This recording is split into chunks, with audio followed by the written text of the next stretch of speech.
মধ্যরাতে ঘরে মদ খেয়ে মাতলামি করার অভিযোগে সম্প্রতি নিজের স্বামীকে পুলিশে ধরিয়ে দেন ছোট পর্দার জনপ্রিয় অভিনেত্রী মানসী প্রকৃতি। একটা মদখোর, একটা জুয়াখোর, একটা আগিখোর হয় তাহলে আর সেই লোকের আর কি থাকে। পরিচালক আদিবাসী মিজানকে ভালোবেসে বিয়ে করেছিলেন মানসী। অনেক সুন্দর বউ হইছে, খালি উড়াল দেওয়া বাকি।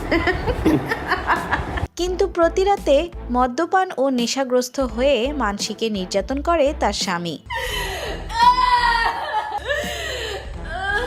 তাই এবার সহ্য করতে না পেরে স্বামী মিজানকে পুলিশে সোপর্দ করেন এই অভিনেত্রী। আপনারা যাওয়ার পরে এসে আমার সাথে মারামারি করবে তা কিন্তু হবে না। ও আসতে পারবে না বাসায়। এই যে লাইভ তোকে দেখতেছে ফেস, তোর ফেসে কোনো কিছু নাই। যা। মানসী প্রকৃতি বর্তমানে বাংলা নাটকের একজন জনপ্রিয় মুখ। ক্যারিয়ারের শুরুতে ঢালিউডে নায়িকা হিসেবে পা ফেললেও পরবর্তীতে জনপ্রিয় হয়ে ওঠেন নাটকের মাধ্যমে। তার অভিনীত নাটকের মধ্যে দুই বউ বয়রা, ব্যাককল না সোজা, ব্যাককল বউ কিংবা মা মেয়ে ব্যাককল ইত্যাদি বেশ উল্লেখযোগ্য। কি অস্থির লাগতেছে, সকালে ঘুম দিয়ে ঝগড়া করতে পারলাম, কালকে ঝগড়া করি। কমেডি অভিনয়ের মাধ্যমে দ্রুতই ছোট পর্দার দর্শকের মন জয় করে নিয়েছেন মানসী প্রকৃতি। আমার সবাই ব্যাককল করে, আমার চেহারা দেখে ব্যাককল লেখা আছে। এই অভিনেত্রী 1994 সালে বগুড়া জেলায় জন্মগ্রহণ করেন।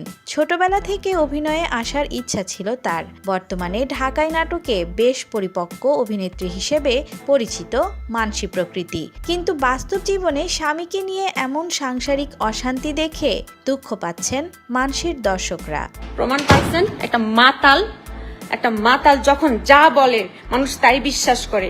একটা রোজার দিনে সে রোজা না থেকে এই যে সিগারেট বসে বসে খাইছে আর এই যে যেগুলো ফালাইছে।